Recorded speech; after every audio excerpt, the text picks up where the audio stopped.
mundial, tales como el Foro Económico Mundial de Davos, Suiza, el Festival de Cine de Cannes, Francia, la Copa FIFA de fútbol en Bélgica y Holanda. Cubrió también los funerales de Juan Pablo II en el Vaticano. De igual manera, y a lo largo de su trayectoria, ha sido testigo de acontecimientos como la separación de Checoslovaquia, la celebración del 48 aniversario de la Revolución Cubana, las elecciones legislativas y epidemia del cólera en Haití en el 2010 y la guerra civil en Libia en este año 2011, y otros más de suma importancia. José Luis Arévalo Piña ha sido corresponsal en Praga, Bruselas y La Haya. Como corresponsal de guerra, ha realizado la cobertura de diversas guerras, tales como Kosovo, Palestina, Afganistán, Irak, Líbano y muy recientemente en el desenlace del conflicto bélico en Libia. La corresponsalía de estas 6 guerras lo convierten en el único periodista mexicano con tal experiencia a sus 43 años. Actualmente ocupa el cargo de director de Información Internacional de Noticieros Televisa. Ha recibido diversos premios y reconocimientos, solo por nombrar algunos: el Premio Nacional Alas de Plata como el mejor corresponsal de televisión en el año 2006, el Premio Nacional del Club de Periodistas como mejor corresponsal de guerra en el año 2006 por la cobertura en la guerra de Líbano. También ofreció un mensaje al Día Internacional de la Paz en la Honorable Cámara de Diputados el 21 de septiembre del 2007. Fue nombrado por el Foro Económico Mundial Young Media Leader en marzo del 2008. Galardón internacional Excelsis le fue otorgado por la International Quality Foundation con sede en Nueva York en junio del 2010. También fue Premio Nacional de Locución en el año de 2010 por la cobertura en el terremoto de Haití. Participó también en la campaña Diviértete Leyendo del Consejo de la Comunicación en febrero del 2011.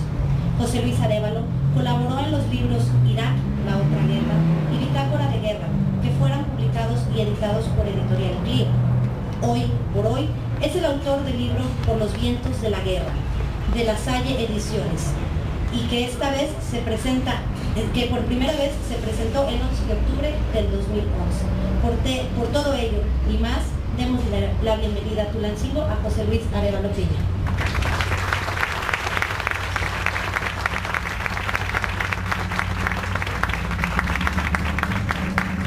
Para la presentación de este libro nos acompaña el doctor Luis Telles Reyes, quien es rector de la Universidad Politécnica de Tulancingo. Muchas gracias por acompañarnos, doctor.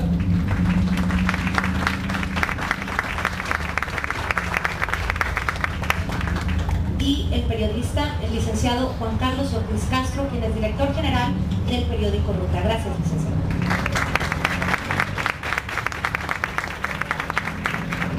Le cedo la palabra al licenciado Juan Carlos Ortiz Castro. Gracias, buenas tardes a todos ustedes, gracias a las autoridades que nos acompañan, al presidente municipal de Tulancingo, a sus esposas, a nosotros, a los regidores, asimismo a los académicos y a los estudiantes que están aquí con nosotros. Gracias al rector de la Universidad por estar aquí en este evento.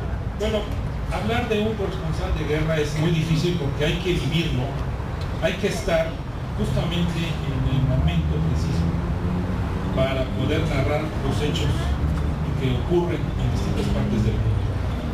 Es como una droga. Yo me acuerdo cuando reporteaba que, bueno, y sigo reporteando, pero cuando había un problema en cualquier parte del hemisferio, inmediatamente nos apuntábamos 3 o 4 o 5, yo quiero ir, yo quiero ir, yo quiero ir. Sin importar el riesgo, sin importar si íbamos a regresar o no, sin importar qué iba a ocurrir. Lo que a nosotros nos interesaba fundamentalmente era a recoger los hechos que estaban ocurriendo en ese momento y transmitirlos a la radio, a la televisión, a la prensa. Se puso muy de moda en el año de los 80, sobre todo en el hemisferio, en la parte del continente americano, las guerras, las guerrillas que permitieron el derrocamiento de varios gobiernos de Somoza, y muchos de los compañeros se peleaban por estar desde allá reportando qué estaba ocurriendo. Y bueno, hoy José Luis, que ha estado varias veces, sabe que es algo que se va a llevar muy adentro. que es algo que es indescriptible poderlo narrar, porque no es lo mismo pararse frente a un micrófono y estar diciendo que están bombardeando a la ciudad, cuando muchas veces ellos no narran cómo llegan al lugar de los hechos, cuántas aduanas tienen que pasar, qué riesgos son los que corren para llegar justamente a ese lugar. A veces tardan hasta 24, 36 horas. Su misión es estar en el momento preciso donde está la guerra. Y eso a costo de lo que sea y cueste lo que cueste. En este libro de Consumidos por los vientos de guerra hay un pasaje donde narra, por ejemplo, que la comida ha puesto un huevo, o prácticamente de a huevo, porque costaba más de $10 o $15 comprar huevo. Y además era el único alimento que puedes probar en 1 o 2 días, ni menos. Y luego duermen en condiciones, de veras, en ocasiones en donde pueden, y resguardados, de que no vaya a caer una bomba, de que no le vaya a caer la milicia, de que no vayan a caer los contrincantes, etc. Por mucho que lleven un chaleco que diga prensa de tamaño de la espalda, que lleve coche, una raya pintada con la de Cruz Roja y todo rodeo de prensa, no están exentos, puede haber una bomba o que pueda haber una carga. Por eso es muy interesante leer este libro, porque narra todas estas experiencias de un joven que empezó a los 20 y tantos años, que ni siquiera quería ser periodista, él quería ser actor. Su papá es un famoso músico que todos lo conocemos, que María y sus mulatos. Y él quiere ser actor. Su papá lo lleva con un amigo para que empiece a desarrollarse. Y el amigo le dice, sí, ¿quieres trabajar? Ven. Y lo mete a cargar lo que se llama la tramoya, lo mete a cargar cables, tablas. Y dice, papá, oye, yo no nací para esto. Y ahí es cuando empieza a despertar esa necesidad de comunicar. Luego, estando en una reunión con unos amigos, le dicen, vente, vámonos a hacer a Praga, como ayudar. Y desde entonces, ahí es el momento que hace clic y se engancha para ser primero reportero gráfico, y luego reportero, y después ya se convierte en corresponsal, y en ese momento empieza a vivir una experiencia interna. Hoy, por ejemplo, que estuvimos en la presidencia municipal, yo vi que estaba muy desesperado porque estaban llame, mandando mensajes por el asunto que ocurrió en la mañana, que es muy lamentable, y él tenía que estar allí porque tiene que mover a todos los corresponsales para buscar la reacción de los países en torno a los hechos que ocurrieron en la mañana. Y él estaba muy desesperado. Y eso es justamente cuando un reportero le llama a la noticia y quiere estar en ese momento y quiere tener conectado 1, 2 o 3 teléfonos, el micrófono, la cámara, y desde ese momento empezar a narrar lo que está pasando. Y yo le decía a José Luis, pues si te quieres ir, José Luis, yo cumplo un compromiso y vengo a Tunancingo. Por cierto, pues, muchas gracias por estar aquí. Gracias,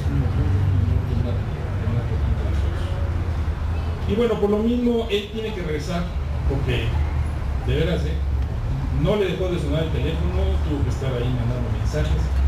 Entonces vamos a hacer muy breve la presentación. Yo le pediría al doctor Luis Pérez que si nos da unos pasajes maravillosos en este libro Por los vientos de guerra, y él con mucho gusto estará unos momentos dedicando algunos libros. Gracias, presidenta, verdad es un placer estar aquí.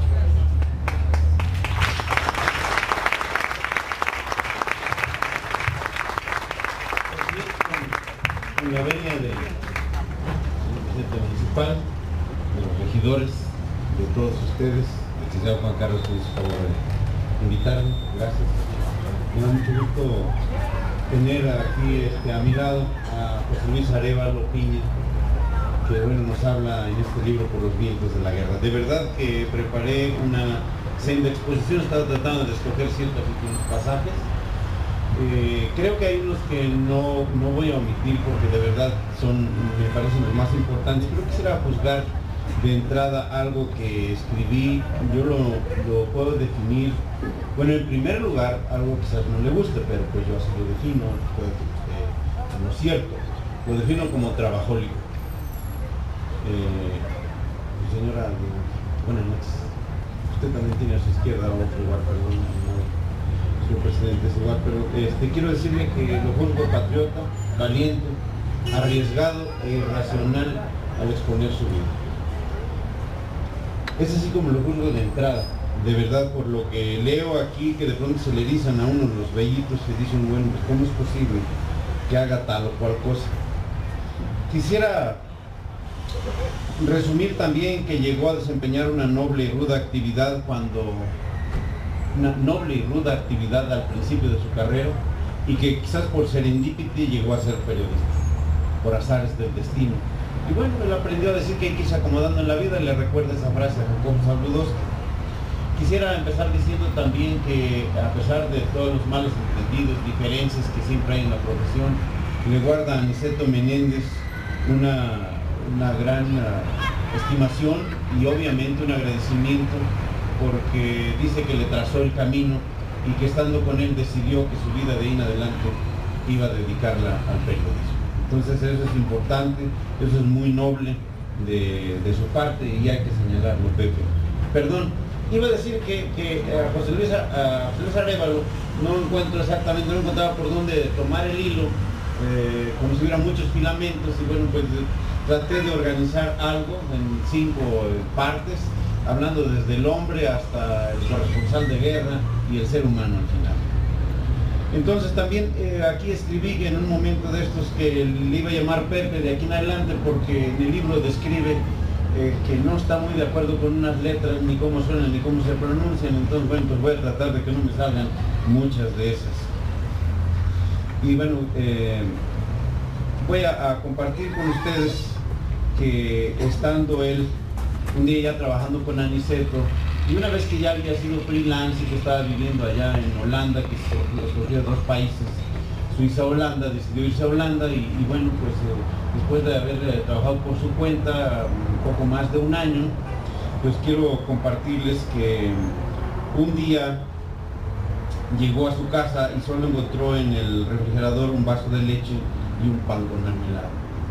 Y otro día, esto ya lo digo yo, solo encontró un yogur y un pan tostado y no decidía si untarle el yogur al pan para que se ablandara o comérselo a pedacitos y bajárselo para tragos de yogur. Ese año llegó a ser desesperante, dice él. Decidió ir a ver a su novia a Praga y con un color en las mejillas igual al que tienen las chicas ahorita aquí por el frío, las que viven en Real del Monte. Miren lo que tuvo que hacer José Luis. O sea, se rojo de la pena. Tuvo que pedirle prestado unos billetes a la mamá de la que hoy es su esposa, o sea, su suegra. Véanse nomás cuántas peripecias tuvo que pasar en el aspecto económico. Aún trabajó un rato más en Europa porque a Holanda le fue muy bien en el Mundial de Fútbol que se organizó en los Estados Unidos, entonces echó otro ratito ahí y después se vino para México. Y se supone que un día don Emilio Escárraga Milmo dijo, a ver, este muchachito Arévalo que se vaya a Bruselas. Y eso le cayó de perlas porque significaba que ahora sí habría una oficina, habría sueldo fijo sobre todo y desde luego tendría que haber presupuesto. Y aunque nunca tuvo problemas de drogadicción, confiesa, dice Pepe, a Praga llegó como un universitario, según dice él. Bohemio, todo bohemio, así lo confiesa Pepe, y puedo resumir que él dice que tuvo buena suerte. Ahora tenía que enviar al menos 3 notas diarias y demostrar que su trabajo valía. También quiero platicarles así para no leerlo, que él confiesa que cometió varios errores. Uno de ellos es que cuando le llegó el presupuesto, pues había que gastarlo, ¿no? Y bueno, pues se lo gastó antes de tiempo y después pues ya no podía completar el periodo antes de que le volvieran a enviar la siguiente remesa. Y pues aprendió también que hay partidas y que había que gastarlas en lo que se lo habían autorizado y que pues ya no le podían pagar por cada nota que enviaba, así que tenía que esperarse a que le llegase. Eso lo aprendió muy bien, muy rápido además, a la primera lo aprendió. También aprendió que de pronto hay que utilizar su propio estilo. A él Aniceto Menéndez le había heredado muy claramente que había que trabajar y que había que ser rudo y que había que ser duro y que había que tener un horario estricto, y obviamente no le funcionó. Toda su primer camada de colaboradores lo dejó solito, así, y también lo aprendió muy rápido. Después de eso, pues él agradece a dos de sus más representantes colaboradores. Uno de ellos fue su compañero en la universidad, y el otro, que hoy es director de la Escuela de Comunicación en la Universidad de Anáhuac, allá en Cancún, pues fue el que trabajó con él algo así como unos 5 años. Y bueno, pues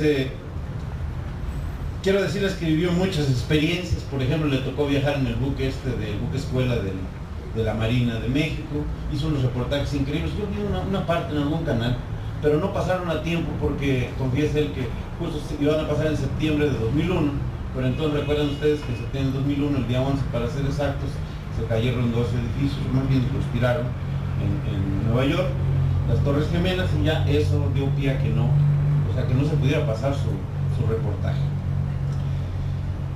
Pues Pepe Arévalo comparte que ha sido corresponsal en 5 guerras que señalé. Yo leo 7 ciudades, pero como me voy de aquí a México corriendo con él, le voy a preguntar cómo está este asunto de las 7. Dice que ha estado como corresponsal en Praga, Bruselas y La Haya. Y bueno, y de ahí en adelante contando disparos desde la línea de fuego, corriendo de un lado para otro entre ese amasijo que forman los escombros, los gritos, la desesperación y el olor a quemado. Ha ido desplazando su vida. Dice que él ha contado disparos hasta aprender a dormitar sobresaltado, hasta cansarse de contar más de 100 disparos de armas distantes. En lugar de estar cortando ovejas blancas y bonitas, cuenta los disparos, sus silbidos y el estruendo de los efectos de los disparos. Pepe sigue diciendo que me inicié como corresponsal cuando la OTAN entró en crisis y cumplía 50 años. Entonces informaba acerca de la logística y de la estrategia de los bombardeos sobre Belgrado. Pero estaba en París con Berry y otra persona, no recuerdo ahorita. Recibió una llamada de Televisa que como el ejército OTAN entraría a Kosovo, alguien tenía que irse al evento, y nunca preguntó ¿y yo por qué?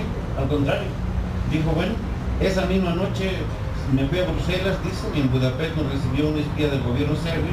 Llegamos a Belgrado y ahí nos presentaron a la intérprete, dice Pepe, que nos acompañaría a Kosovo. El problema es que era, fíjense nada más, yo dije, bueno, ¿esto por qué la rechaza? Pero bueno, el problema es que era una rubia de ojos azules, pero no era una espía, ni era muy profesional en el asunto de la guerra, así que íbamos a la ciudad de Kosovo, habitada por albaneses musulmanes que son de piel oscura, de tal manera que yo ya entendí por qué no le agradó muy bien la rubia de ojos azules. Por lo tanto, nuestra intérprete era una invitación para que nos disparasen en cualquier esquina, porque el origen, para empezar, el origen de este problema era étnico. Así que le tuvimos que dejar en el hotel por seguridad de todos, ¿no? Para hacer un resumen.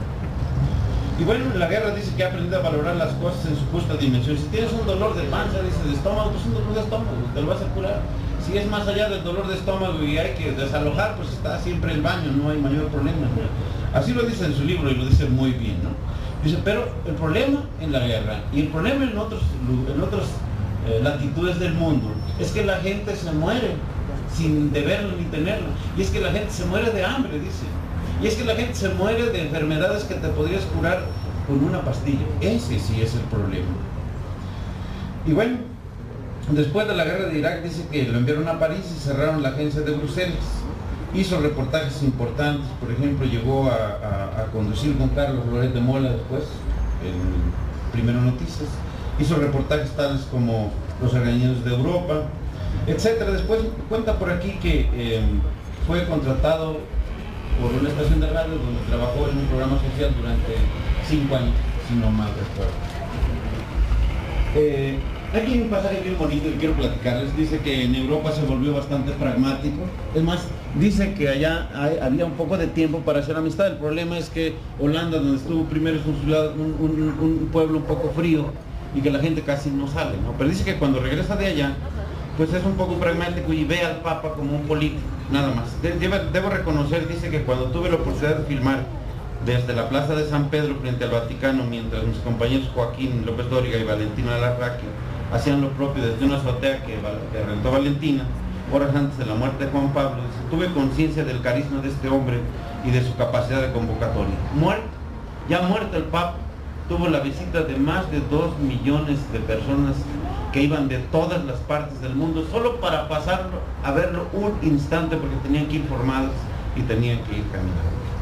Jamás olvidaré esos momentos, dijo, y a partir de ahí regresé con otra visión de Juan Pablo II. Bueno, pues después de eso trabajó en el Canal 13, en Radio 13, perdón, y trabajé durante 5 años, es lo que les decía.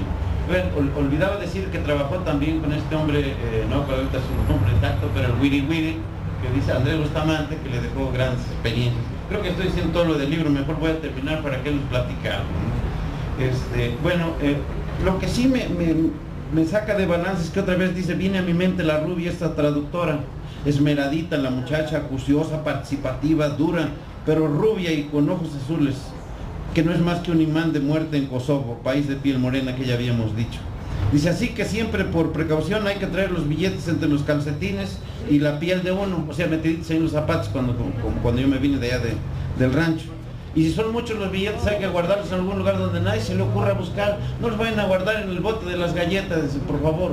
Hay que guardarlos donde no lo busquen. A él se le ocurre guardarlos en el bote del detergente, donde nadie se le ocurriría estar trasegando a ver si hay ahí lana, ¿no? Y bueno, ahí los guardó. Incluso hace una broma y dice que, bueno, al ratito, bueno, estando allá, hace la broma, dice, voy a ir al súper a ver si encuentro unas galletas Oreo, no sé si las han visto, las galletas Oreo, que siempre hay en todos lados. Es como esa pin Coca-Cola, que hasta en el lugar más recóndito del mundo nos la encontramos. Yo quisiera sugerir a la ONU que contrataran estos de Coca-Cola, porque están en todos lados, a lo mejor así llegan los alimentos a la gente que verdaderamente los necesita, ¿no? Pues a lo mejor serían buenos, ¿no? Bueno, pues ahí la guerra en Kosovo dio una vuelta. Esto es bien importante porque cuando llegan después de andar trabajando, encuentran que en su casa ya está ocupada por unos guerrilleros. Y bueno, entre que se entran o no entran, entre que si la güera o no la güera, pues total que la dejan en una esquina a la güera mientras ellos van a reclamar, entre que esto y lo otro, y Pepe queriéndoles echar para adelante la bronca. Espérate, tú tranquilo, no te me aceleres, Pepe, vamos a hablar con ellos, que sí, que no, quién sabe qué. Finalmente, como traían banderitas de México, México, tequila, siempre luego te mando una caja, pero tranquilos, ¿no? Finalmente les dieron 10 minutos para recoger sus cosas, y bueno, Pepe fue corriendo a traer el bote del detergente, porque estaba importante, aparte de las cosas que todos se llevaron. Y bueno, no me queda muy claro, Pepe, a ver si uno lo platicas, por qué te llamaron tanto la atención la güera de los ojos azules de la güera, ¿no? ¿Que no las rubias y las pelirrojas son de buena suerte? Bueno, pues entonces luego lo platicamos. Ojalá que nos lo digan. Quiero cerrar esto con muchas cosas que traía aquí, pero bueno, aunque al principio Pepe dice que no podría decir lo que es la guerra, de veras lo niega 2 o 3 veces, más tarde lo define a veces entre líneas y creo que a veces lo define tácitamente. La guerra es una tragedia, señala. Él señala en un apartado, y ahí donde él habla en un apartado que se llama Breve Tratado sobre el Dolor, y sin embargo, a pesar de que para colmo es un drama, la guerra es una tragedia. Y por ahí es donde veo que sí queda bastante definido. Por eso en cada guerra que Pepe ha vivido le asoma el deseo principal de salir con vida. Incluso olvidé decirles que allá cuando él define este asunto, bueno, creo que lo vamos a ver, de cuando uno está mal, él valora mucho el estar vivo, ¿no? La guerra es horror, la guerra es un estruendo, la guerra es destrucción, y sin embargo, Pepe coincide con Fernando Savater cuando apuntan, ambos, que la humanidad también contiene esa parte que, si bien en primera instancia del ser humano significa sensibilidad, amor, ayuda y crecimiento, también significa el lado oscuro del comportamiento de este ser humano, que es la ambición, la agresión, la desesperación, la insensibilidad y la destrucción. Y suena crudo, dice Pepe, pero esa es la realidad. En las guerras hay muerte y destrucción, pero también hay notas que vender. Notas que generan expectativa, que generan rating televisivo y de radio, y por supuesto generan trabajo para los corresponsales. Pero aunque se la ganó el Gabo Márquez, Pepe coincide que la mayor ambición de un periodista es vivir para contarla. Lo dice tácita y explícitamente en su libro. De pronto Pepe nos comparte cosas curiosas y a veces chuscas, como sus apartados del chupa chups de los españoles, que no entendí muy bien, pero supongo que fue una pachanga, un reventón de esos.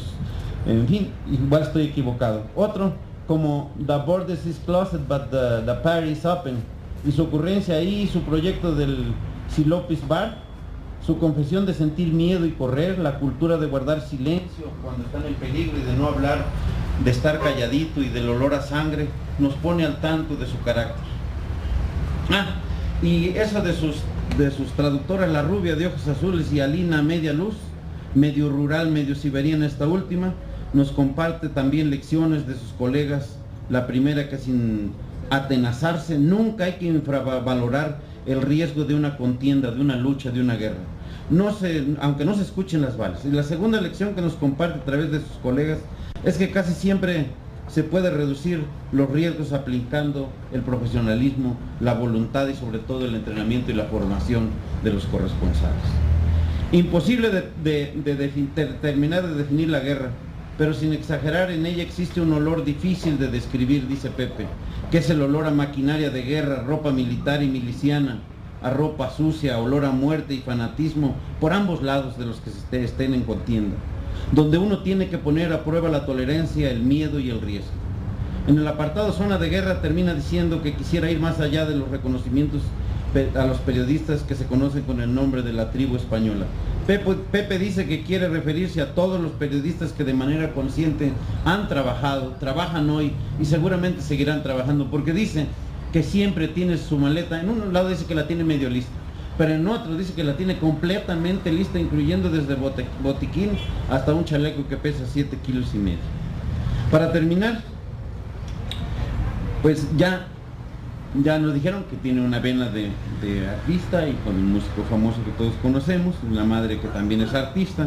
Él es de educación universitaria en la Intercontinental, con una identidad de indivisa man, de alma noble, porque a pesar de las diferencias y malos entendidos reconoce el valor que tiene para él Aniceto Meléndez, saludable en su mente y en su cuerpo, aunque también reconoce que por su vientre ha sentido las caricias nocturnas de chinches, piojos y otras alimañas, en donde ha tenido que quedarse allá en lejanas tierras.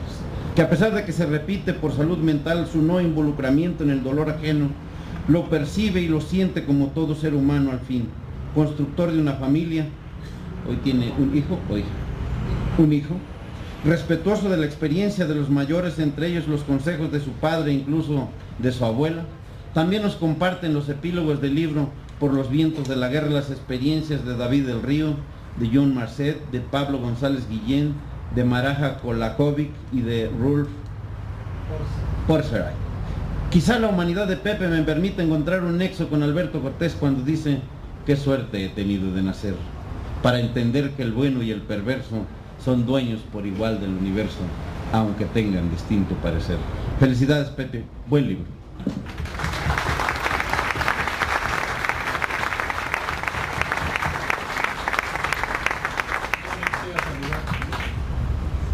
Gracias. Yo también quisiera saludar al diputado local, Luis Marroquín, que también está con nosotros. Gracias.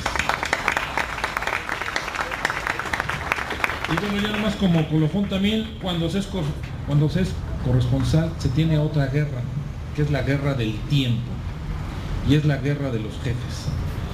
Que cuando uno está en el otro lado del mundo, se contratan la parabólica o la señal de satélite a determinado tiempo local para que se transmita a México. Si no se llega en el tiempo contratado, se pierde. Y si se pierde, evidentemente la televisora o la estación de radio no tiene la información. Entonces, aparte de librar todo un conjunto de situaciones adversas, también hay que estar con el tiempo. Bueno, este es José Luis Arevalo. Gracias, bienvenido. Gracias. Esta es tu casa. Muchas gracias.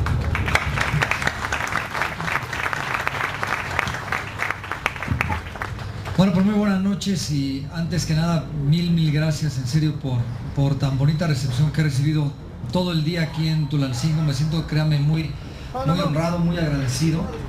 Si algo, lo he dicho cada vez que he tenido la oportunidad ahora de presentar el libro, si algo yo he aprendido a lo largo de mi vida, antes que otra cosa, es ser agradecido. Yo creo que uno puede ser cualquier cosa en esta vida, ¿no? De lo que sea, ¿no? Pero aquellas personas que son mal agradecidas, pues yo creo que no tienen cabida en cualquier lugar, ¿no? Entonces yo quiero primero que nada agradecerle en este caso primero a Dios, por las grandes oportunidades que me ha dado, por regresar con vida un poco más locochón, porque me preguntaban, oye, ¿qué se necesita para ir a la guerra? No, lo primero es estar loco. Entonces creo que cada vez uno enloquece más. Yo quiero agradecerle a Dios primero regresar con vida, con más tocadiscos, pero vivo. Agradecerle por supuesto a mis padres y agradecerles a todos ustedes, no solamente que estén aquí con nosotros esta noche aquí en Tulancingo, una ciudad que además me ha dejado un súper bonito trago, ¿no? Señor presidente, padrísima ciudad. Yo tengo una gran relación con el estado de Hidalgo por mi familia. Pues venimos muy seguido al Mineral del Chico y es un lugar que nos gusta mucho, pero yo no había tenido oportunidad de estar aquí en Tulancingo y créanme que es una maravilla. Yo no lo conocía. Si lo comparamos con Pachuca, pues creo que gano, ¿no? Y bueno, agradecerles en serio esta recepción, agradecerles también porque una parte importante de nuestro trabajo o lo más importante son ustedes, ¿no? Uno podría ir a cualquier lugar a trabajar, pero si a la gente no le gusta lo que nosotros hacemos, pues ya no tiene caso hacerlo, ¿no? Digo, yo no soy cantante y los cantantes siempre dicen que se merecen al público, pero yo creo que también como periodista esto es importante. Nosotros hacemos un trabajo, tenemos una maravillosa labor todos los días por cumplir, y también ustedes tienen que ver si a la gente no le gusta lo que nosotros reportamos, pues buscan otros reporteros, ¿no? Y creo que eso es importante. Por los vientos de la guerra, el título de este libro viene pues básicamente relacionado con mi vida, ¿no? Yo, como lo decía el doctor Luis Telles, algún día Jacobo dijo que en esta profesión tan maravillosa que es el periodismo, uno se tiene que dejar llevar por el viento, ¿no? Como un velero que va empujado por el viento, dejándose llevar por todos los lugares, ¿no? Y sin necesidad ni de actos de deslealtad, ni de traiciones, ni de ponerle el pie a ningún reportero o a ninguna otra persona. Creo que la profesión es tan noble que si uno lo hace bien, con ética y con respeto a la profesión, solitas se van dando las cosas, ¿no? Y yo creo que eso ha sido un ejemplo de lo que ha sido mi profesión en todos estos años, desde que yo empecé ya como periodista en 1992, en el que me he dejado llevar por el viento, y el libro es el reflejo de esto, ¿no? Por eso es que le pusimos este nombre, Por los vientos de la guerra, y yo los invito para que lo lean, porque además no se trata de ser un libro teórico o egocéntrico, en el que este personaje que les habla se sentó frente a una computadora a escribir sus aventuras, ¿no? Tampoco se trata de un libro en el que yo quiera presumir lo que uno hace con el estricto sentido de hacer eso, decir, bueno, yo he estado o he hecho eso. No va por ahí. El libro, y eso yo creo que es una particularidad, fue narrado.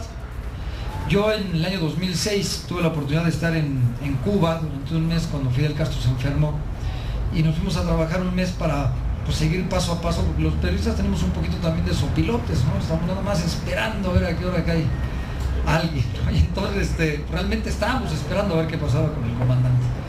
Y en ese tiempo se cruzó, porque nos regresamos a México, volvimos a ir a Cuba, y estuve presente en la Feria Internacional del Libro de La Habana, y me regalaron un libro que se llama 100 horas con Fidel, que le escribió Ignacio Ramonet, el director del diario Le Monde, el diario francés, a Fidel Castro. ¿Y cómo lo hizo Ramonet?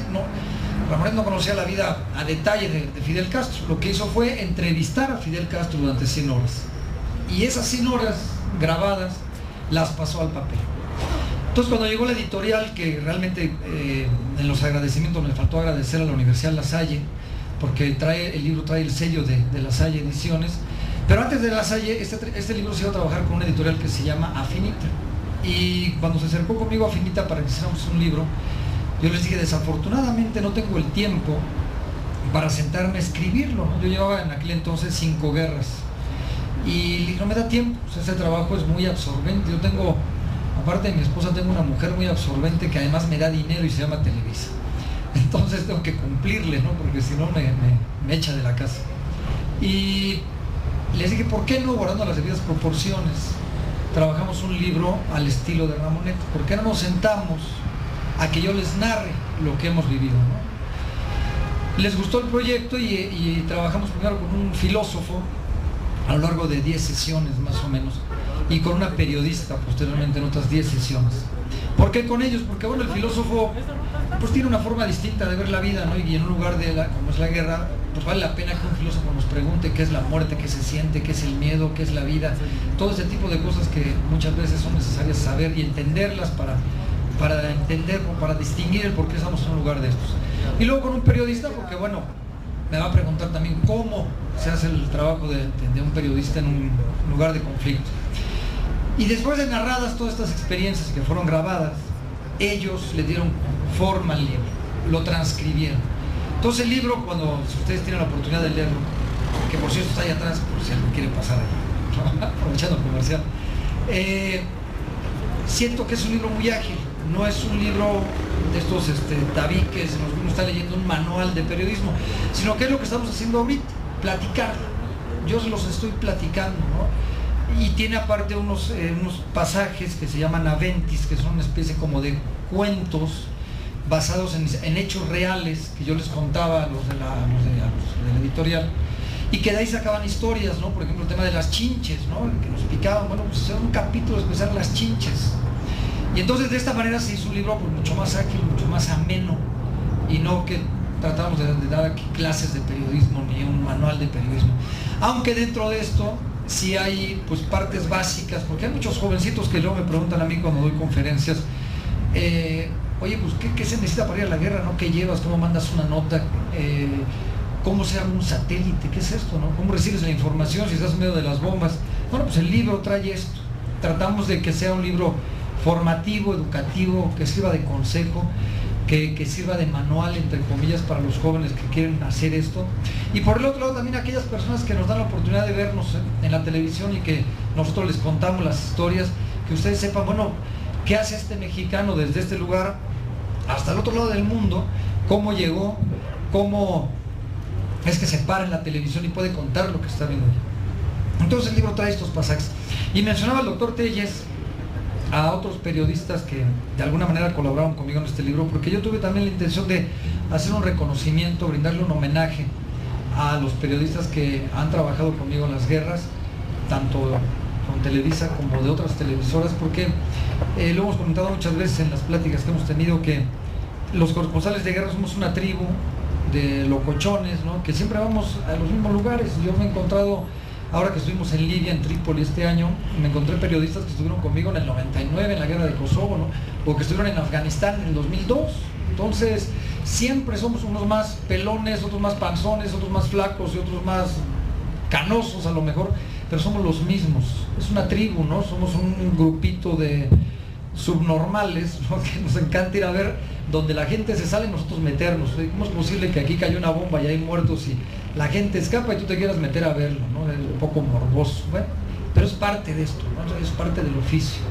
Entonces el libro trae este homenaje dedicado a ellos, a los vivos, a los muertos también, porque como todo corresponsal de guerra siempre hay algún amigo que ha perdido la vida en un lugar de estos, que ha estado cerca de nosotros, que nos ha ayudado.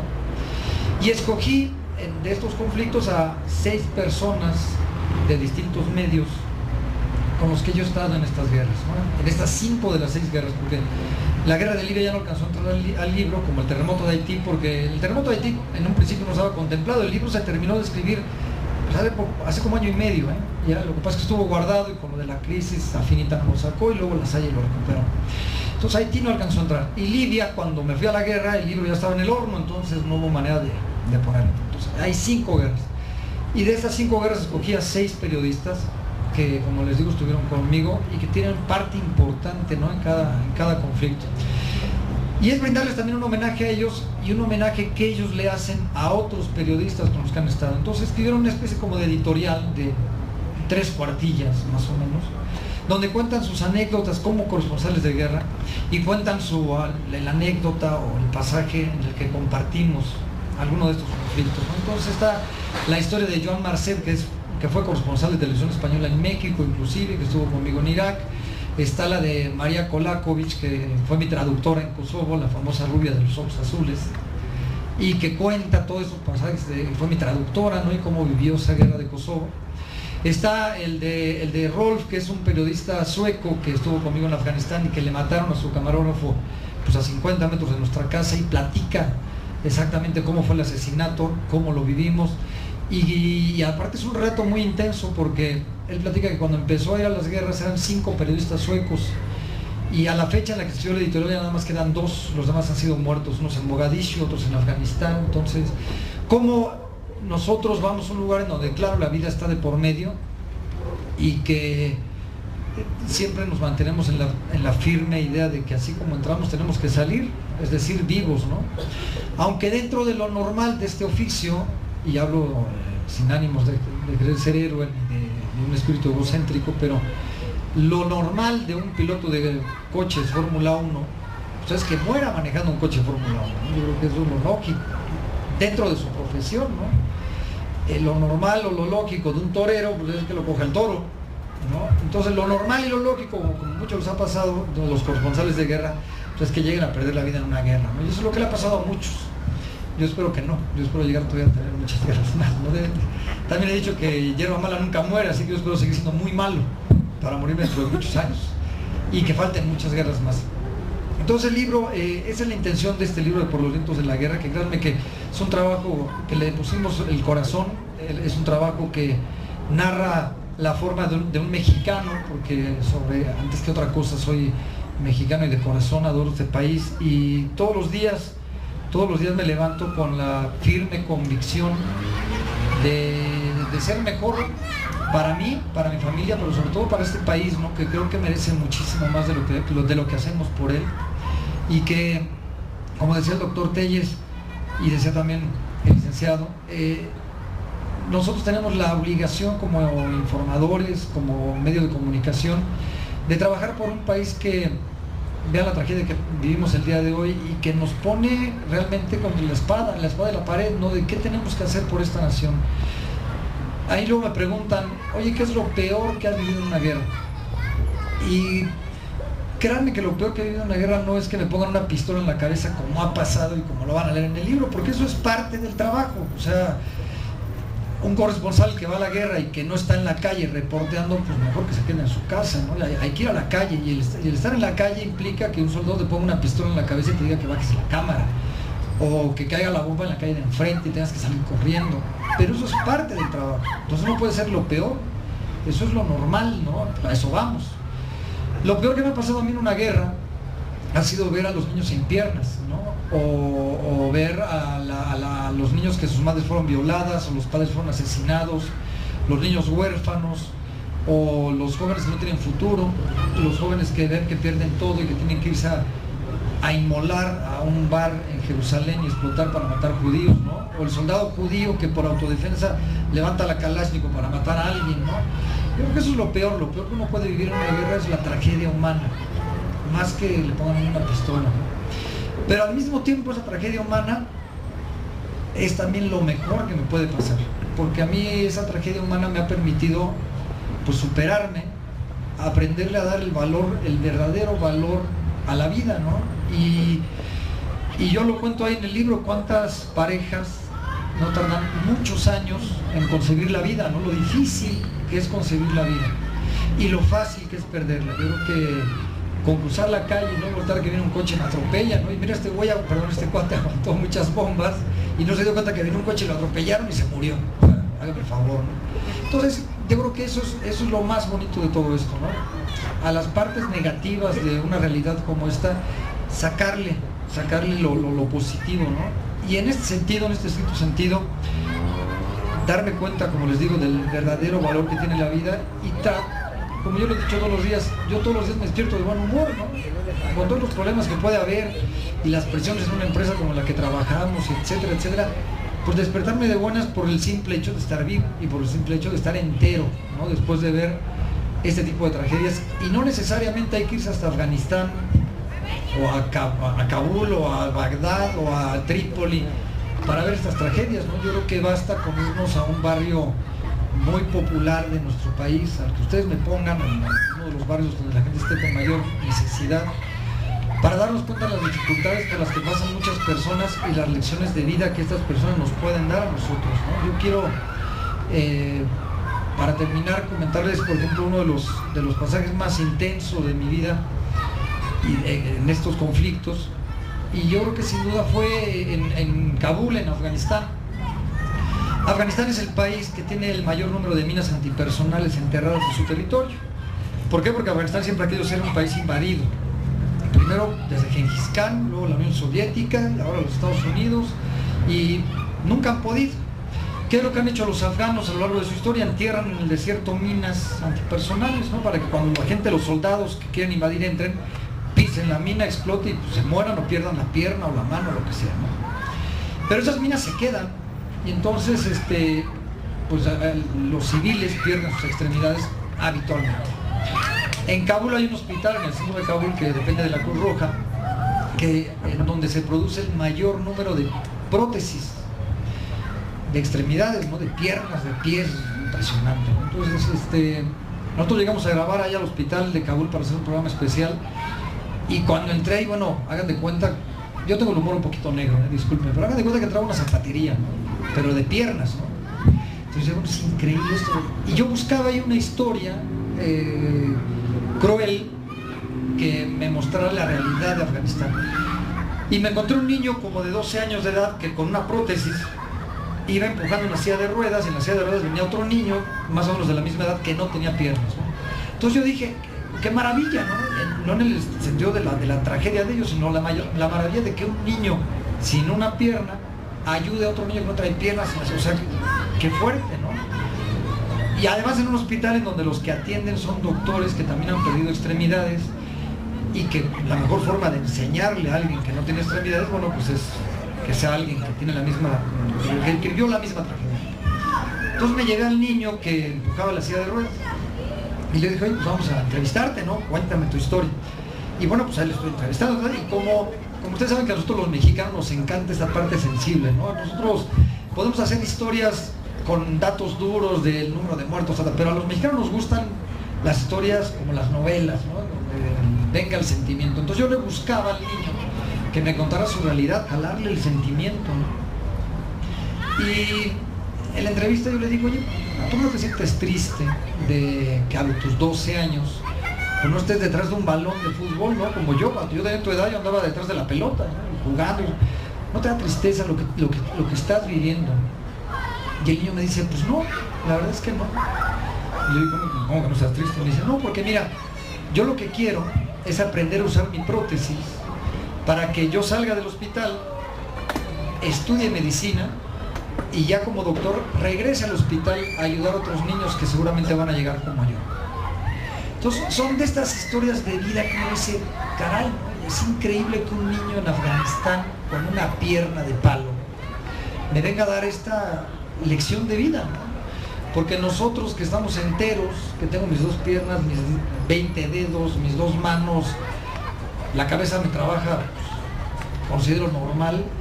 ¿Cuántas veces no vamos a trabajar porque estoy crudo, me dejó la novia, o sea, me duele el estómago y no puedo ir a trabajar, me quiero levantar, y no nos damos cuenta de la maravilla de lo que tenemos, ¿no? Y un niño me da una lección de vida de este tamaño. Entonces yo creo que eso es lo más fuerte que yo he vivido en un lugar como estos, y al mismo tiempo es lo más maravilloso, ¿no? Porque me han permitido darme cuenta real del valor que tiene la vida, ¿no? Y eso es algo que yo trato de transmitir, no solamente en el libro, sino en mi vida diaria. Yo creo que aquella persona que no vive para servir, no sirve para vivir, ¿no? Y nosotros también como periodistas, como informadores, tenemos esta obligación social de no solo transmitir lo que vivimos, sino dar un mensaje, ¿no? Y quiero aprovechar para transmitírselos y pedir por este país, pedir por un país que necesita mucho de nosotros, que es una verdadera tragedia también, y es una vergüenza, porque nos debemos sentir avergonzados de estar viviendo en un país tan maravilloso, donde tengamos que tener soldados en las calles. Estamos hablando de que vivimos una guerra que no es una guerra como tal. Créanme, yo que he visto estas guerras, yo no la considero lo que vivimos en México una guerra. Yo creo que en México vivimos un problema social ocasionado por nosotros mismos, en donde las autoridades han tenido que echar mano de los soldados para controlarlas, por la corrupción, por tantas cosas que venimos cargando de tantos años, pero que también nosotros tenemos nuestra parte de culpa, ¿no? El día que nosotros nos sentemos a meditar y digamos, bueno, vamos a trabajar por nuestros hijos, por nuestros jóvenes. Si nosotros le enseñamos a los jóvenes que un cigarro de marihuana que se lleven a la boca, alrededor de ese cigarro se han muerto 100, 200 personas, nos vamos a dar cuenta que realmente tenemos mucho que hacer por la familia mexicana, ¿no? Yo creo que es importante. Yo no vengo a darles lecciones, cada quien se puede meter lo que quiera. Por mí, si quiere meterse cocaína, métase cocaína, el que se va a morir es el que se la meta y me da lo mismo, ¿no? Yo no lo hago y estoy vivo, gracias a Dios. Pero yo creo que en función de que trabajemos en eso, que trabajemos por este país, por estos jóvenes, y que evitemos llegar a lo que estamos cayendo, ¿no? Un problema que es de nosotros, ¿no? No es un problema de guerra, es un problema ocasionado por una sociedad en la que muchos valores se han perdido, que no nos hemos dedicado a trabajar en función de los jóvenes para que no consuman drogas. Yo creo que cuando lo consigamos vamos a evitar que haya soldados en la calle y que estemos viendo familias desintegradas, o niños muriéndose por la droga, o personas muriéndose por las balas. Entonces, yo sí quisiera dejarles este mensaje: trabajemos por este país. Ojalá y el libro pueda, primero, gustarles, ¿no? Y segundo, que deje esta semillita de sensibilidad a favor del trabajo que hacemos nosotros como corresponsales de guerra, pero también a favor de un país que necesitamos de nosotros. Yo les quiero verdaderamente agradecer el honor, yo lo siento como un gran homenaje que me tengan aquí, que hayan venido aquí a congelarnos a esta breve plática y toda la recepción de todo el día. Me siento, créanme, maravillado, estoy muy muy contento. Yo lo voy a contar allá en México, a Televisa. Me siento muy muy halagado y bueno, estoy a sus órdenes. Cualquier persona que se acerque a mí, cuenten conmigo, cuenten con un amigo, y mil gracias, señor presidente. Y bueno, pues muchísimas gracias, espero que el libro sea de su agrado. Y por lo pronto, bueno, les comento que se vende en la Ciudad de México, en la Universidad de La Salle, pero estamos planeando una distribución para que pueda llegar aquí a Hidalgo. Inclusive estoy aquí enamorando al director del museo para que, bueno, mandemos un paquetito y el que quiera se corre la voz y vengan y lo compren aquí, y próximamente lo puedan adquirir también en otra librería. Pero por lo pronto en el Museo del Ferrocarril lo vamos a agarrar como el changarro donde lo vamos a vender, si me lo permite el señor director. Muchísimas gracias, créanme que les agradezco de todo corazón y quedo a sus órdenes y ojalá disfruten del libro. Buenas noches.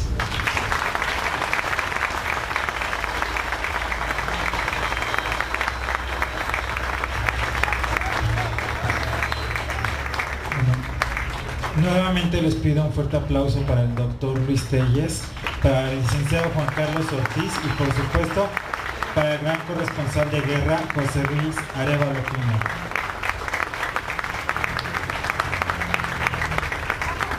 También quiero mencionar la presencia de la licenciada Yolanda Magaldi, que siempre nos acompaña en todos los eventos y los apoya de esta dirección. Muchísimas gracias. Y bueno, antes de que la gente, les pido por favor que tomen asiento. Vamos a tener momento de preguntas y respuestas y al final también podrán convivir con José Luis.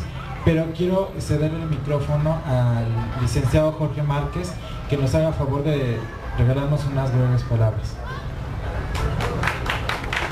Primero su participación y luego las preguntas.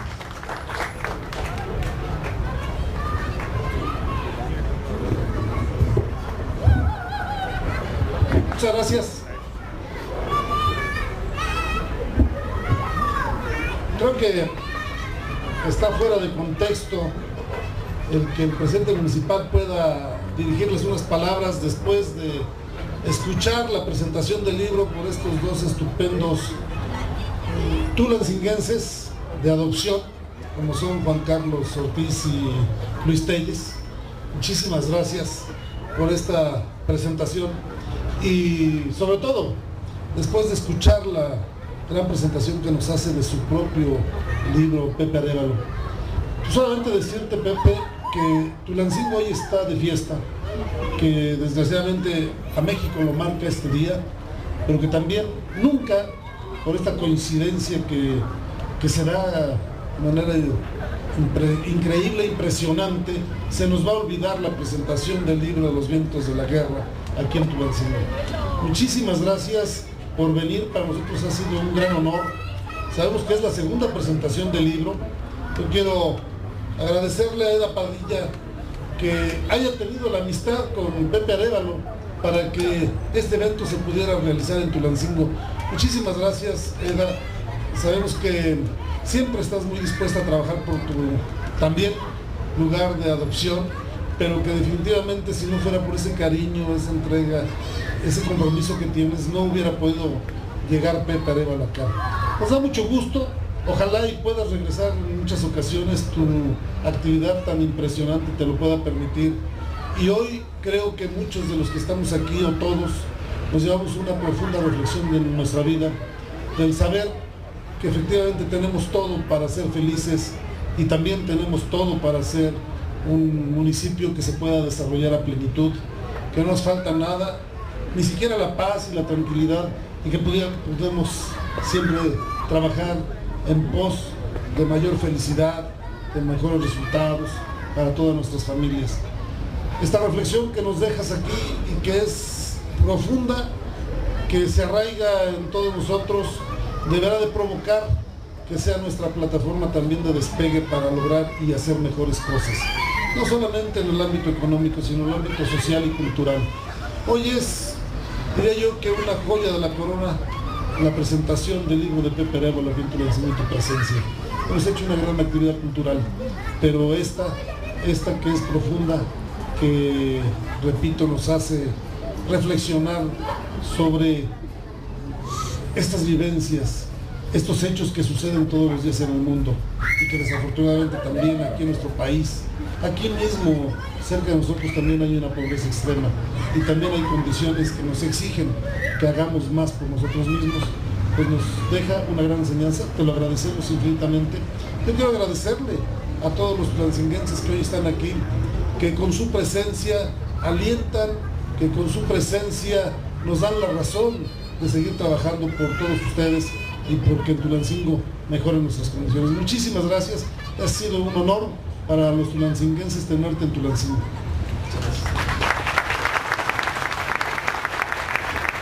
Vamos a terminar este evento con 5 preguntas solamente por el poco tiempo que tenemos con José Luis. Entonces, ¿hay alguien que quiera hacer alguna pregunta?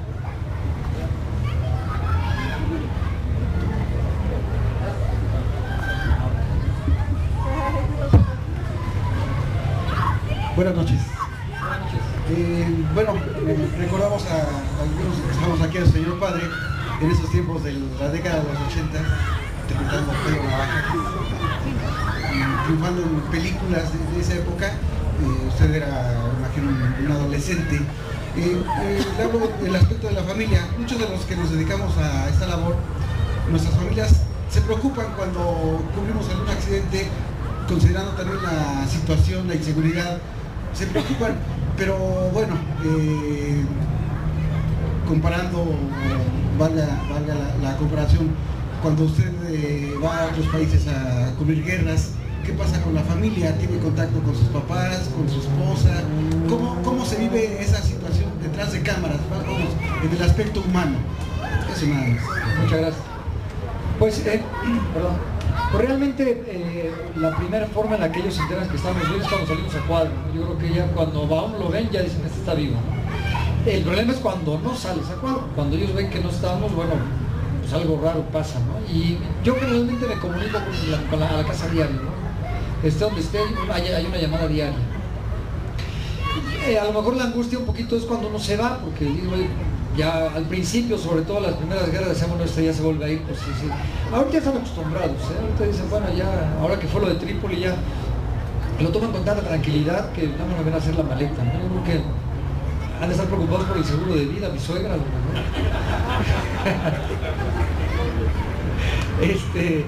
No, yo creo que ya está muy acostumbrado. Afortunadamente yo cuento mucho con el apoyo de la familia. A veces me cuesta más trabajo estos viajes por Televisa que por mi familia, ¿no? Porque la familia ya lo sabe, pero Televisa, como tengo una responsabilidad ejecutiva ahí en la empresa, pues tengo que estar, ¿no? Entonces es lo más difícil porque, bueno, si se va quién se quede, cómo vamos a operar y realmente, pues cada quien somos como perros territoriales, ¿no? Yo manejo mi departamento internacional y lo cuido y entonces cuando no está la cabeza, pues es como que desbalancea un poquitito, nosotros cuesta un poco más trabajo esto. La familia no, la familia sí lo toma ya como con cierta, bueno, pues ya, vacúnate, me dicen, ¿no? Pero no, muy bien, yo creo que cuento con mucho amor. Es importante el apoyo de la familia, porque si tú estás en un lugar de crisis, estás en crisis ahí, tienes que lidiar con la gente con la que estás en un lugar tan difícil, y aparte tuvieras problemas en tu casa y por el teléfono está la mujer gritando y que, oye, no, sería el caos, ¿no? Oye, que eso sí una gran ayuda. Ahí te aconsejo, mi hermano, que aprietes en tu casa. Gracias. ¿Alguien más tiene alguna pregunta? Sí, la primera fila. Hola, soy el doctor Aldana, cardiólogo de aquí de Tulancingo. Quiero decirte, te hablo de tú porque te veo bien. Gracias. Además de todo, eres ameno. Pero debo confesar una cosa. Cuando llegamos aquí, mi esposa y yo, acababan de empezar, y me dice mi esposa, oye, ¿quién es el escritor? Y le digo, yo creo que es el del lado derecho de allá, porque pues ya se le notan las canitas y ya de haber andado por muchas guerras. Pero dice, no, yo creo que es el de acá. Dice, porque nomás, oye, ha pasado por muchas batallas este hombre. ¿Y cuál va siendo nuestra sorpresa? Que el escritor es el del centro. No teníamos el honor de conocerlos a los tres. Muchas gracias por haber venido, porque además nos mantuvieron, y hablo en plural, nos mantuvieron completamente inmiscuidos en lo que estaban hablando. Me gustó mucho la manera tan ligera y tan bonita como hablaron todos. Felicitaciones. Gracias, doctor Maymar. ¿Otra pregunta?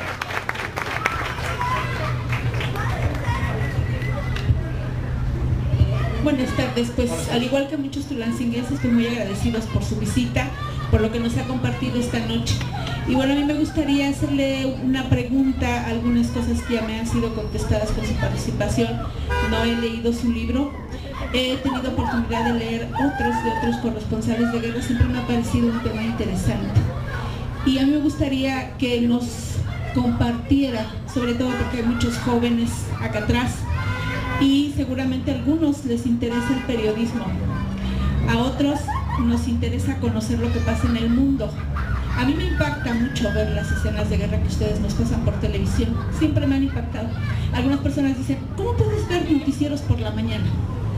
Y yo les digo, es que cuando los veo, pues ya salgo con más ánimo de que algo tengo que hacer hoy, que borre un poquito de ese dolor humano. A mí me gustaría que les dijeras a los jóvenes que tendríamos que aprender a ver los que ojalá nunca estemos en una guerra, ni siquiera por trabajo. Yo no iría a una guerra cuando dices que hay que estar loco. También lo que yo hago, yo soy maestra de educación especial y algunas cosas parecen locas que hacemos, ¿no? Por la no discriminación, por muchas cosas que hacemos acá donde yo me muevo, y también me dicen que estoy loca, pero me gusta mucho mi trabajo. Yo creo que yo no voy a ir a una guerra, y lo que más deseo para mi país es que jamás la haya aquí. Pero a veces veo la guerra hasta por el carril, veo la guerra por pasar primero, veo la guerra por cosas tan vanas en mi país, que duele. Entonces yo quisiera que les dijeras algo que tenemos que aprender a ver cuando vemos noticias, cuando leemos libros como el tuyo. ¿Qué tendríamos que aprender? Y se los dijera sobre todo a los jóvenes, ellos son los que más me preocupan, y los niños. Aquí hay niños que están poniendo mucha atención. Yo creo que tienes mucho que decirnos al respecto. Gracias nuevamente. Muchas gracias.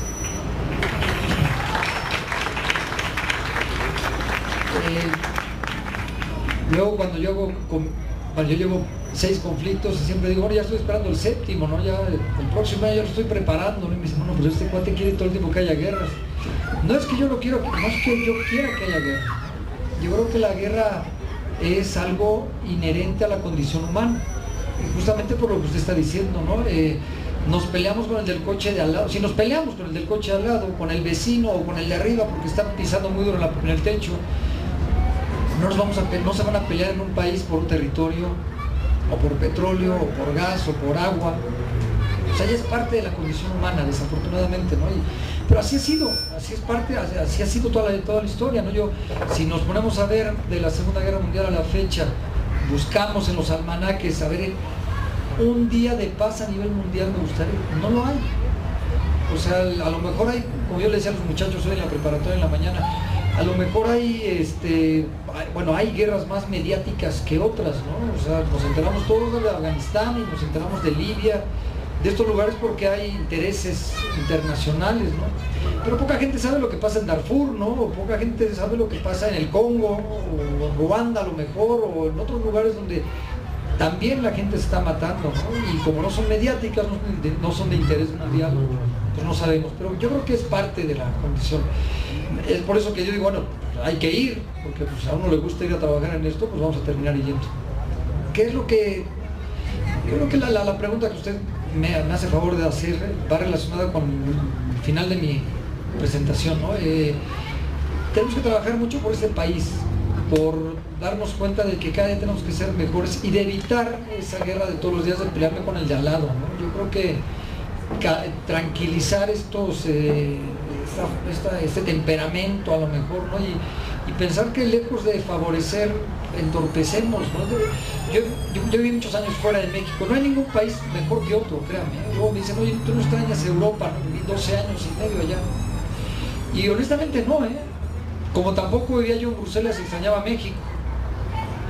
Muchos mexicanos con los que yo compartí viviendo allá, lo primero que yo les decía, oye, no extrañas México, y antes de extrañar a su mamá o al país, extrañaban los tacos. La verdad, oye, ¿qué extrañas de México? Ay, güey, unos tacos al pastor, mano, me urgen. Oye, no es que lo que pasa es que no hay ciudades perfectas. Si ustedes me dicen, oye, pero es que Tulancingo es una ciudad chiquita y yo quisiera vivir en la Ciudad de México, ¿no? Por ejemplo, ay, no, la Ciudad de México no, porque tienes, oye, ¿y a poco no te gustaría vivir en París? Pues tampoco, Yo creo que vivir en un lugar es una actitud, ¿no? O sea, yo a donde me he parado, me lo he pasado bien. O sea, me tocó vivir 10 años en Bruselas y la gente dice, oye, pero, híjole, man, ¿cómo aguantaste si es un país donde llueve 285 días al año? Y el clima que tienen ahorita ustedes aquí es el de 8 meses, así como estamos ahorita, ¿no? Entonces, y claro, tiene otras cosas muy bonitas, pero entonces yo creo que es una cuestión de actitud. Ahí me toca vivir en Trípoli un mes, pues me la voy a pasar bien. O sea, no me voy a bañar 4 días, bueno, ya me bañaré. No es que yo sea un guarro, o un cochino, simple y sencillamente que hay que disfrutarlo, ¿no? O sea, oye, vamos a pasárnosla bien.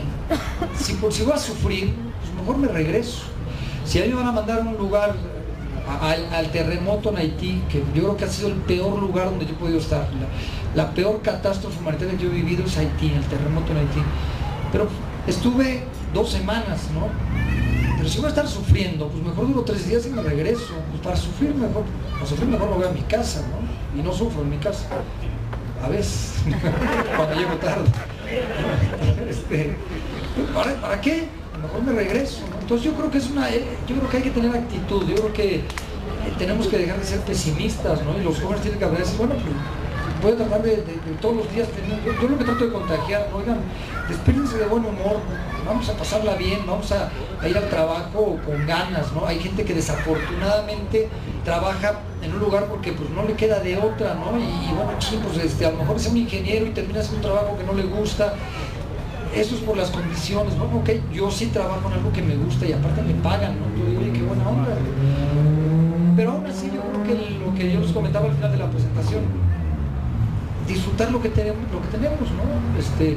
Yo no tengo todo lo que quiero, pero sí quiero lo que tengo. Y eso es bonito, ¿no? O sea, a lo mejor yo quisiera tener muchísimas cosas más, ¿no? En esa parte materialista, ¿no? Que tenemos.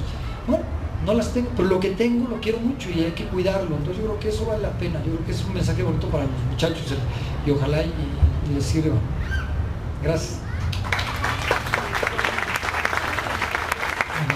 Vamos a terminar con la última pregunta que la tiene la licenciada Concepción Ocavio. Gracias, Lorenzo. Felicidades por este evento. Bienvenido nuevamente. Muchas gracias. José Luis, te admiro muchísimo y perdón que hable a título personal, pero desde no muy pequeña, claro, porque si no nos vamos a ventanear con edades, pero la verdad es que te admiro mucho, admiro tu profesionalismo, desde hace algunos años que te veo a cuadro, que te veo en guerras, que te veo en ese umbral ¿no?, de la muerte. Yo quisiera preguntarte, antes hacerte el comentario que tú le haces muy bien honor a una canción que me gusta mucho de Mercedes Sosa, que dice que solo le pido a Dios que la guerra no me sea indiferente. Y a ti no te es indiferente para nada, apasionado como siempre en esas crónicas, en esas narrativas, cuando tenemos en televisión. Y bueno, pues que nos daremos la oportunidad de leerte más adelante. Preguntarte, ¿dónde queda ese umbral entre la sensibilidad del dolor de la gente, de los niños sin pies, de la gente que se queda tendida, que a lo mejor ni siquiera llegó una camilla de Cruz Roja a levantarla? ¿Dónde queda esa sensibilidad? ¿Se pierde? ¿Se hace la piel dura? ¿O qué es lo que pasa en la mente, en el corazón y en la piel de un corresponsal de guerra? Gracias. Gracias.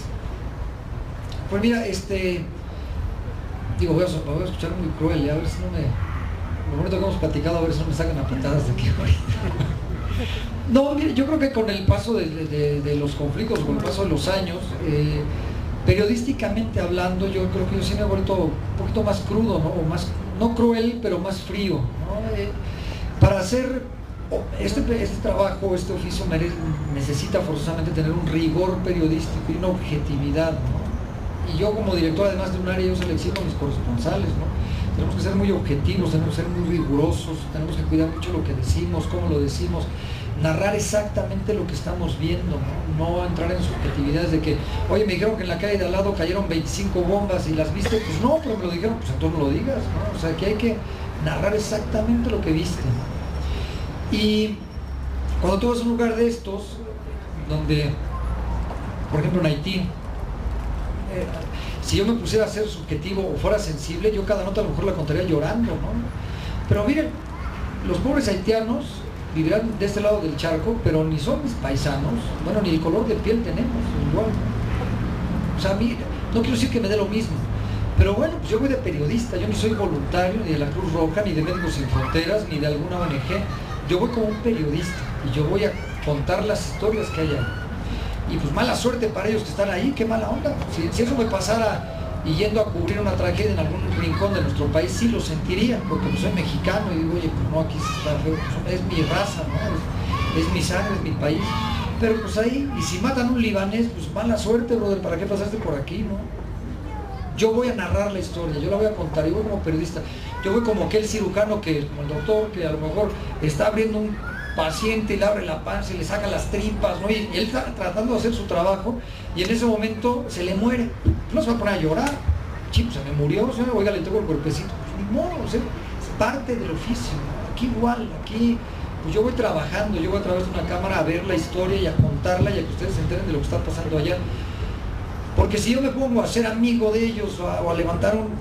Ahí hay una cuestión ética muy difícil, ¿no? Porque tú dices, oye, si tú ves, por ejemplo, en Puerto Príncipe, que veíamos que a los muchachos, a un par de muchachos que se robaron un costal de harina, por Dios, un costal de harina de, ¿qué te gusta? 3 kilos.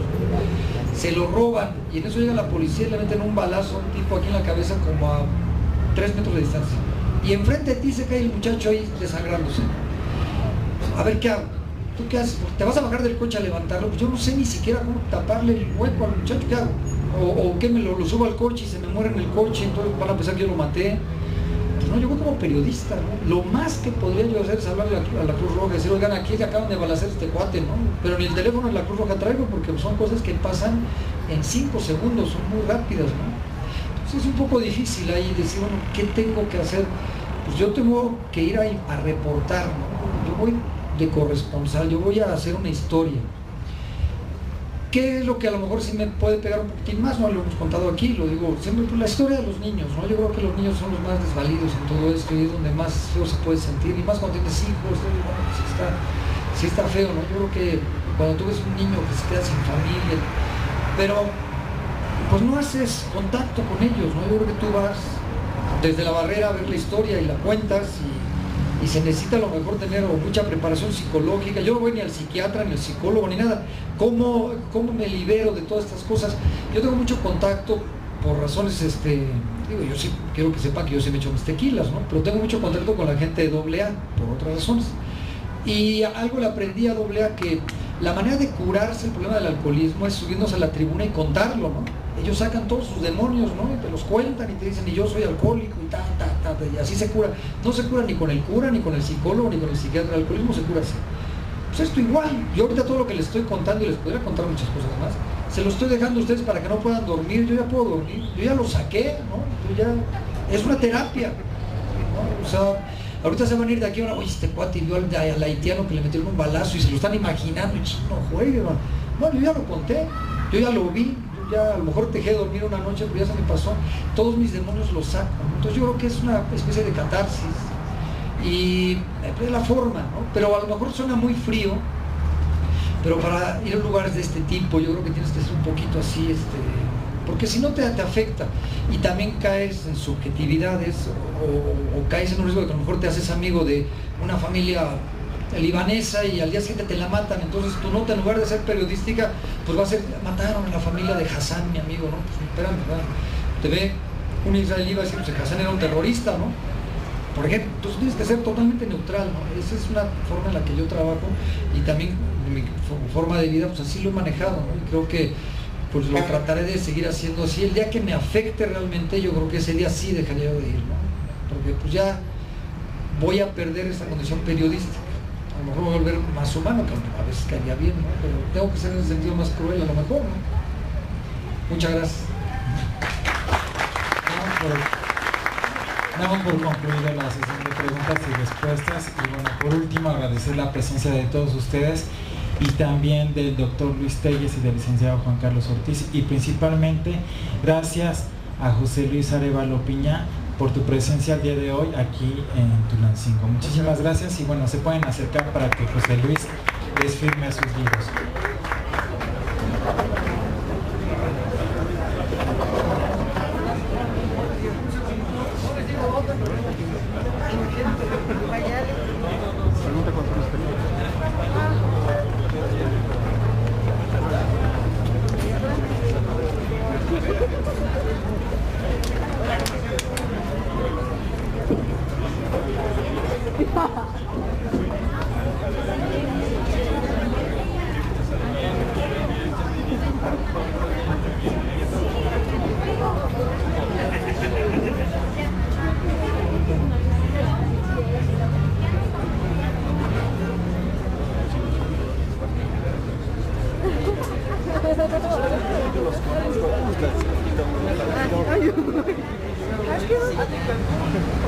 Ay, no sé.